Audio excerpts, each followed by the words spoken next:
क्षेत्रीय संगठन तमाम जाके उस घटना का समर्थन करते हैं, बलात्कारियों का समर्थन करते हैं, जो जाति के नाम पर शोषण किया जाता है उसका समर्थन करते हैं।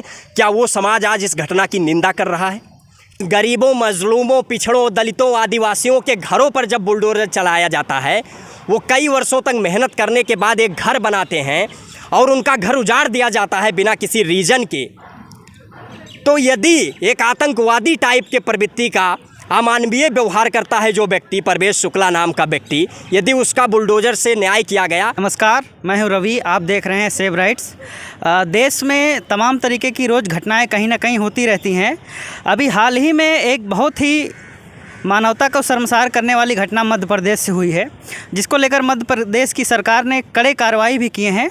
लेकिन सवाल ये नहीं क्या इस कार्रवाई से इस तरीके की अमानवीय घटना रुकने वाली है या नहीं रुकने वाली है। इसी संबंध में हम आज विश्वविद्यालय, लखनऊ विश्वविद्यालय आ पहुँचे हैं और जानना चाहते हैं कि समाज में जो इस तरीके की डिस्क्रिमिनेट होने वाली घटनाएँ हो रही हैं उसके संबंध में नौजवान छात्रों का और रिसर्च स्कॉलर्सों का इस मुद्दे पर क्या विचार है।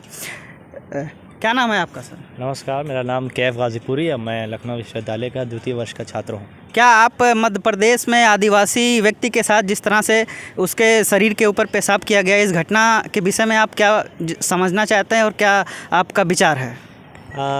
हर वो इंसान के जो इंसानियत, मानवता का दर्द रखता है, इस घटना को देखने के बाद उसका दिल और कलेजा बिल्कुल पसीज जाएगा कि एक ऐसी घटना हमें आज देखने को मिल रही है। क्या यही हमारा आज़ाद भारत है? क्या इसी के लिए गांधी, नेहरू ने अपनी जी जान लगा दी थी? क्या इसी भारत के लिए गांधी ने अपने खून पसीना एक कर दिया और नेहरू ने अपना खून पसीना एक कर दिया, उन क्रांतिकारियों ने अपने आप को सूली पर चढ़ा दिया? इसी भारत का चेहरा देखने के लिए जिस भारत में आज भी जातिवाद को ज़िंदा रखा गया है संविधान के बावजूद भी नहीं, तो क्या आप कहना चाहते हैं कि इस घटना को जाति के कारण ऐसी घटना सामने आई है कि इसके पीछे कुछ और कारण भी हो सकते हैं? देखिए, सिक्के के दो पहलू हैं। अब जो मेरा नज़रिया है मैं उस हिसाब से देख रहा हूँ और ये मेरा नज़रिया अक्सरियत के साथ है। यानी बहुत ज़्यादा लोग इस नज़रिए को देख रहे हैं कि बड़ी जाति का, यानी उच्च जाति के होने की वजह से वो निम्न जाति के मनुष्य के ऊपर पेशाब कर रहा है और ये बड़ी शर्मसार कर देने वाली घटना है। और ऐसी न जाने घटना, कई घटनाएं रोज़ होती होंगी। ये एक घटना हमारे सामने आ गई है कि जिसको लेकर आज हम चर्चा कर रहे हैं। ऐसी न जाने कितनी घटना हैं कि जो होती हैं और जिन्हें अपने बल की वजह से, अपने धन की वजह से, प्रशासन का गलत उपयोग करके, अपने सत्ता की वजह से उसे दबा दिया जाता है। मगर ये ऐसी घटना है और मोबाइल और सोशल मीडिया का ये दौर है कि जिसने इसे कैद करके सारे भारतवासियों तक पहुँचा दिया। भारत नहीं, भारत की सरहदों से पार करते हुए ये विदेशी खेमों में भी दाखिल हो चुके हैं और इसकी हमें प्रतिक्रिया साफ साफ देखने को मिल रही है। चलिए, इन्होंने भारतीय सामाजिक व्यवस्था के ऊपर बड़े आरोप लगाए हैं। इनका सीधा सा कहना यह है कि मध्य प्रदेश की घटना जातिवादी मानसिकता की सोच के कारण हुआ है और लास्ट में इन्होंने ये भी कहना है कि भारत के अंदर जो जाति व्यवस्था है, यहाँ से जाकर लोग दूसरे देशों में भी इसका प्रचार प्रसार कर रहे हैं। क्या नाम है आपका? मेरा नाम आलोक वर्मा है। मैं लखनऊ विश्वविद्यालय में BA द्वितीय वर्ष का छात्र हूँ। मध्य प्रदेश की घटना को आप किस दृष्टिकोण से देखते हैं? आपके उस पर अपने क्या विचार हैं? ये घटना केवल मध्य प्रदेश की नहीं है, ये पूरे भारत में ऐसा होता है। अभी राजस्थान में हो जाता है, किसी बच्चे को पानी पीने के लिए मार दिया जाता है, उसको इतना मारा जाता है कि अस्पताल में भर्ती होना पड़ता है। या फिर अभी एक जल्दी का उदाहरण है, लखनऊ विश्वविद्यालय में प्रोफेसर्स की भर्ती होनी थी, तो उसमें ये देखा गया कि OBC की 2 सीटें थी और वो भी भरी नहीं गई। ये बताया गया कि प्रोफेसर उपलब्ध नहीं। पूरे भारत में दिल्ली यूनिवर्सिटी के लिए 2 OBC प्रोफेसर नहीं मिले इनको। उन पर एडहॉक की नियुक्ति कर ली गई, वो भी विशेष वर्ग से लोगों को, और उन सीटों को वैकेंट छोड़ दिया गया। से भारत में ऐसे बात होती है, लोग बात करते हैं व्यवस्था की, सामाजिक समानता की। ये बात करने वाले लोग केवल स्टूडियो में बैठे होते हैं या कुछ प्रबुद्ध लोग होते हैं जो शहरों में कुर्सी पर बैठ के चाय पीते हुए बात करते हैं। समाज के ग्राउंड लेवल पर ऐसी बातें नहीं होती हैं। मैं अपने गांव की आपको बात बता सकता हूं। हमारे गांव में, हमारे क्षेत्र में, अभी हम मध्य प्रदेश की घटना पे बातचीत करने के लिए आए हैं। आप उस पर अपने विचार व्यक्त कीजिए, दूसरे मुद्दे पे फिर कभी बात कीजिए। मध्य प्रदेश की घटना जो है वो भी इसी का एक उदाहरण है कि जो एक दबा हुआ समाज है, एक निचला समाज है, उसको बराबर परेशान। चलिए, ये भी इनका भी विचार यही है कि समाज में जो डिस्क्रिमिनेशन है उसी के परिणाम स्वरूप वैसे ही मानसिकता की वजह से इस घटना को अंजाम दिया गया। क्या नाम है आपका? मेरा नाम शैलेंद्र है। मैं इसी लखनऊ विश्वविद्यालय BA द्वितीय वर्ष का छात्र हूँ। मध्य प्रदेश में आदिवासी के साथ हुए पेशाब की घटना पे आपके अपने क्या विचार हैं? ये पूरी तरह से क्रूर अमानवीय कृत्य था और इसमें यही कहा जा सकता है कि जातिवादी मानसिकता एक साफ तौर पर झलकती है इसकी। परवेश शुक्ला नाम का व्यक्ति ने आदिवासी व्यक्ति पर अगर मूत्र विसर्जन करता है तो ये कहीं ना कहीं एक अमानवीय कृत्य है और इस पर सरकार ने जो प्रवेश शुक्ला पर नाटकीय तौर पर संज्ञान लिया ये भी घोर निंदनीय है। क्योंकि प्रवेश शुक्ला को हम कहीं देखते हैं कि पुलिस वाले पीठ थपथपा रहे हैं, कहीं ऐसे ही धक्का लेकर जा रहे हैं और कहीं ये भी देखते हैं कि वो एकदम सीना तान के चल रहा, मूँछों पर ताव देकर चल रहा। तो इस प्रकार का अपराध करता है, उसके बाद मूँछों पर ताव देकर चलना कहीं ना कहीं ये फिर से चुनौती देता है कि प्रशासनिक व्यवस्था कैसी चल रही है। और उसको देखकर जो उच्च वर्गीय समाज है वो भी संतुष्ट महसूस करता होगा, चलिए ठीक है, हमारी वहाँ पर सरकार है और हमारी विचारधारा को वहाँ पर सरकार फॉलो करती है, इसीलिए जो हमारी जाति का व्यक्ति था उसने निम्न जाति के लोग पर पेशाब करके मूँछों पर ताव दे रहा है पुलिस अभिरक्षा में। तो ये कहीं ना कहीं एक कलंक का कारण बन रहा मध्य प्रदेश सरकार के लिए और ये पूरी मानवता के लिए कलंक है जी।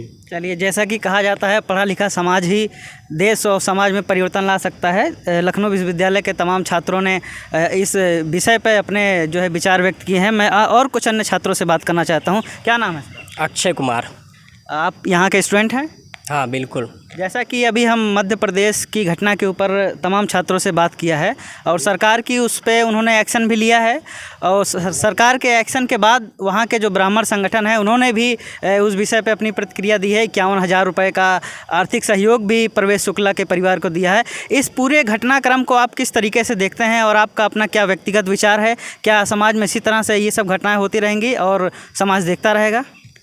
देखिए, मध्य प्रदेश में जो पेशाब कांड है वो कोई अचंभित करने वाली घटना नहीं है और ना ही मैं इससे कोई अचंभित हूँ, क्योंकि मैं इतिहास का विद्यार्थी रहा हूँ और इस चीज़ को बाखूबी समझता हूँ कि ये सदियों से जो उत्पीड़न है और पिछड़ों का, दलितों का, और कह सकते हैं जिसको अनटचेबल, अछूत कहा जाता है, जिस तरीके से उसका शोषण, उसके ऊपर अन्याय होता रहा, ये कोई नई घटना नहीं है। चलिए, आज सोशल मीडिया का दौर है और वो सामने आई घटना और उसको हम लोग इस घटने पर बात कर रहे हैं, लेकिन इस प्रकार की तमाम वो घटनाएं, चाहे राजस्थान में एक दलित छात्र पानी पी लेता है तो उसकी पीट कर हत्या कर दी जाती है। स्वाभाविक है, कई वर्षों तक ये जो जातीय उत्पीड़न है और जो उपेक्षित, वंचित और सामाजिक रूप से पिछड़ा वर्ग है उसका जिस तरीके से शोषण किया गया, उस व्यवस्था को परिवर्तन करने के लिए, उस सामाजिक सोशल चेंजेस के लिए तमाम महापुरुषों ने, सामाजिक न्याय के योद्धाओं ने संघर्ष किया और ये परिस्थितियां बदली। लेकिन आज आज़ादी के 75 वर्षों बाद जब हम देश में अमृतकाल का उत्सव मना रहे हैं, ये सोचने का विषय है। सोचने का विषय ये है कि वो सवर्ण समाज का व्यक्ति, उसके अंदर इतनी हिम्मत कहाँ से आती है कि एक आदिवासी समाज के व्यक्ति के ऊपर, जो मानसिक रूप से ये बताया जा रहा है कि स्वस्थ नहीं है, उसके ऊपर पेशाब करता है। और ये घटना अमानवीय है और जानवर से भी बदतर कहा जा सकता है। उस जानवर के अंदर इस जानवर जैसा कृत्य करने का हिम्मत कहाँ से आई, ये सोचने का विषय है।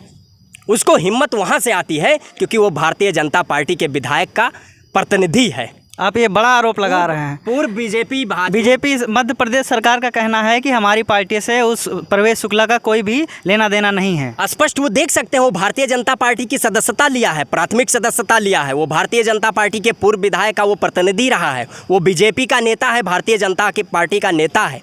और जिस तरीके से सवाल ये है कि जो ब्राह्मण समाज है, जो अपने आप को कहता है मैं प्रगतिशील हूँ, मानवतावादी, और हिंदू राष्ट्र बनाने की संकल्पना चल रही है, संघर्ष चल रहा है, क्या यही है हिंदू राष्ट्र? मैं तो स्पष्ट करना चाहूँगा, ये हिंदू राष्ट्र का नंगा तस्वीर है। और जो ये हिंदू राष्ट्र बनाने की बात करते हैं, उन लोगों से मेरा यही सवाल है कि वो एक गाँव, जातिवाद से मुक्त, उत्पीड़न से मुक्त, भेदभाव मुक्त एक गाँव बनाकर दिखा दे। हिंदू राष्ट्र बनाने की तो दूर की बात है, जहाँ पर इंसान को इंसान का दर्जा न दिया जाता हो। सोच सकते हैं कि बताइए। और ये कोई एक घटना नहीं है, लगातार जिस तरीके से समाज में, और सवाल सबसे बड़ा ये है कि जो सवर्ण तबका है, जो ब्राह्मण समाज है, क्या ब्राह्मण समाज ने इस घटना की कितनी प्रतिशत में आलोचना की, कितनी निंदा की, कितने ब्राह्मण संगठनों ने उस व्यक्ति को ब्राह्मण समाज से निकालने की मांग की? आप देख सकते हैं, जब कोई ठाकुर समाज का व्यक्ति हाथरास में दलित बहन के साथ बलात्कार जैसे घटना को अंजाम देता है, वहाँ पर ठाकुर क्षत्रिय संगठन तमाम जाके उस घटना का समर्थन करते हैं, बलात्कारियों का समर्थन करते हैं, जो जाति के नाम पर शोषण किया जाता है उसका समर्थन करते हैं। क्या वो समाज आज इस घटना की निंदा कर रहा है? क्या वो समाज उस व्यक्ति को समाज से निकालने की मांग कर रहा है? इसलिए डॉक्टर बाबा साहब आम्बेडकर जी का मानना था कि हमारी भागीदारी जब सुनिश्चित होगी, सोचिए उस व्यक्ति के ऊपर इतनी हिम्मत कहाँ से आई। ये एक विचार करने का सवाल है, क्योंकि उसको पता है कि मैं आज नहीं तो कल बच जाऊंगा। और उस जाति के व्यक्ति एक चपरासी से लेकर राष्ट्रपति से लेकर बड़े बड़े पदों पर रहे हैं या वर्तमान में न्यायालयों में हैं। और उसको आपको रोकना, आप कहना चाह रहे हैं कि प्रवेश शुक्ला किसी न किसी तरह से बच जाएगा। क्या जो मध्य प्रदेश सरकार ने तत्काल कार्रवाई की, उनके घर पे बुलडोजर चलाया गया, उनके ऊपर NSA लगाया गया और तमाम तरीके की जिसके साथ शोषण हुआ उसको मध्य प्रदेश सरकार ने साथ सम्मान बुलाकर उसका पैर धोया, क्या आप इस तरीके की कार्रवाई से संतुष्ट नहीं हैं? देखिए, अगर उस व्यक्ति को ये हिम्मत इसलिए आई क्योंकि उस जाति के लोग, उसको भरोसा है हमारे जाति के लोग सिस्टम में हैं, न्यायालयों में हैं, मैं बच जाऊंगा। और जहां तक NSA लगाने की सवाल है और कार्रवाई करने की सवाल है, तो ये आप सोच सकते हैं कि यदि उस व्यक्ति को सम्मान देना है तो मैं तो यही कहूँगा कि उसको राजनीतिक भागीदारी दिया जाए और वहाँ की सरकार में, मध्य प्रदेश की सरकार में उसको राज्य मंत्री बनाया जाए। और आगामी 4 महीने बाद जो चुनाव होने जा रहा है, उस चुनाव में जो ST बाहुल क्षेत्र है वहाँ से चुनाव लड़ाया जाए। दूसरी बात, NSA लगाने की आपने बात कही, जो कार्रवाई करने की बात की, तो ये जानवर से बेबत्तर यदि व्यवहार किया है वो व्यक्ति और उसके ऊपर कार्रवाई किया जा रहा है, चाहे बुलडोजर उसके घर पे चलाया जा रहा है, तो ये कौन लोग हैं जो उनको पीड़ा हो रही है? ये भावुक क्यों हो रहे हैं? जब तमाम कोरी, चमार, यादव, अहिर, गणरिया, पाल, निषाद, चौहान, लोनिया, मुसलमानों के घरों पर जब बुलडोजर चला दिया जाता है, दलितों, पिछड़ों, मजलूमों के ऊपर जब घर के ऊपर बुलडोजर चला दिया जाता है, बिना किसी घटना के NSA लगाकर और लगातार जेल में भेजा जाता है, फर्जी मुकदमे लगाए जाते हैं, उनको नक्सलवादी तमाम शब्दों से परिभाषित किया जाता है, उनके साथ प्रशासनिक अन्याय होता है, राजनीतिक अन्याय होता है, शैक्षिक अन्याय होता है, सामाजिक अन्याय होता है, तब क्यों नहीं पीड़ा होती है? आज एक आतंकी व्यक्ति का समर्थन में उतर आए हैं लोग, कह रहे हैं घर गिरा दिया गया। नहीं तो आप कहना चाहते हैं कि जो समाज भारत को 125 करोड़ हिंदू की बात करता है, आज उस समाज के जो सबसे उच्च वर्ग पे आने वाले प्रवेश शुक्ला, जो कि एक ब्राह्मण समुदाय से आते हैं, तो क्या आप ये आरोप लगा रहे हैं कि ब्राह्मण समुदाय और सबका समर्थन ना करके ब्राह्मण का समर्थन कर रहा है, चाहे वो कितना भी गलत क्यों ना हो? बिल्कुल, ब्राह्मण समाज को ये अमानवीय कृत्य की कितनी आलोचना की गई, कितनी निंदा की गई। हम लोग सोच सकते हैं, समझ सकते हैं, जो हिंदू राष्ट्र बनाने की बात करते हैं, हिंदू राष्ट्र यही है जहाँ पर दलितों, बैकवर्डों को, पिछड़ों को पढ़ने का अधिकार नहीं होगा, उनके बहन बेटियों के साथ अन्याय होगा, उनके साथ अन्याय होगा, जातीय उत्पीड़न होगा, उनको वर्ण व्यवस्था के तहत गुलाम बनाकर रखा जाएगा। इस राष्ट्र को बनाने के लिए हम अग्रसर हैं, संघर्ष कर रहे हैं। तमाम उन महापुरुषों ने इस सामाजिक परिवर्तन के लिए संघर्ष किया है और ये लंबा समय लगा है, बहुत लंबे अरसे बाद ये परिस्थितियां बदली हैं। और जब आज आज़ादी के बाद आज संविधान लागू है देश में और इस तरीके की घटनाएं को देखने को जब समाज में मिलता है, तो इस घटना को जितनी निंदा की जाए कम है। एक आखिरी सवाल मेरा ये है, आप लास्ट में संविधान की बात कर रहे हैं, न्यायिक सिस्टम में, संविधान में कहीं भी बुलडोजर कल्चर से न्याय देने का प्राविधान नहीं है। क्या आप इस बुलडोजर कल्चर जो चल रहा है इस समय सरकार के द्वारा, उसको आप सही मानते हैं या गलत मानते हैं? देखिए, मैं ये स्पष्ट करना चाहूँगा, बुलडोजर न्याय के मैं समर्थन में हम लोग कभी थे ही नहीं, ना हैं। लेकिन मेरा सवाल ये है कि तमाम उन गरीबों, मजलूमों, पिछड़ों, दलितों, आदिवासियों के घरों पर जब बुलडोजर चलाया जाता है, वो कई वर्षों तक मेहनत करने के बाद एक घर बनाते हैं और उनका घर उजाड़ दिया जाता है बिना किसी रीजन के।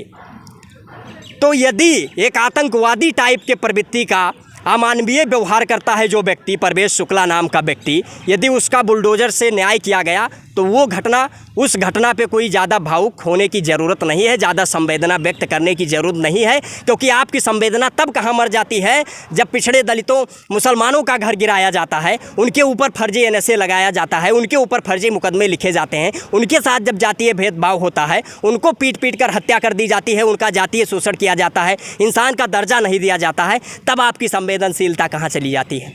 मेरा ये सवाल है। चलिए, बहुत अच्छा लगा आपसे बात कर। तो साथियों, आपने देखा कि किस तरह से लखनऊ विश्वविद्यालय के छात्र अपने समाज और देश को लेकर कितने जागरूक हैं। मध्य प्रदेश की घटना पे देश में बहुत ही गुस्सा है और सरकार के न्याय करने के तरीके से भी लोग खुश नहीं हैं। लोगों का मानना है कि जो न्यायिक तरीका है, संवैधानिक तरीके से उससे न्याय मिलना चाहिए और संवैधानिक जो न्याय का तरीका है उससे लोगों को डर होना चाहिए। अभी हम अक्षय जी से बात कर रहे थे, उन्होंने तमाम अपने विचार व्यक्त किए और ये सत्य है कि जानवर भी जब पेशाब करने के लिए जगह ढूंढता है तो उसे भी पता होता है कहाँ इस तरीके की कार्य करना है, कहाँ नहीं करना है। और लोगों के मन में एक ही बात है कि जो है कि ये मध्य प्रदेश की घटना जातिगत मानसिकता के परिणाम है और इस तरीके की घटना देश में तमाम होती रहती है। ना हो इसके लिए समाज को, देश को, सरकारों को जागरूक होना चाहिए, सचेत होना चाहिए।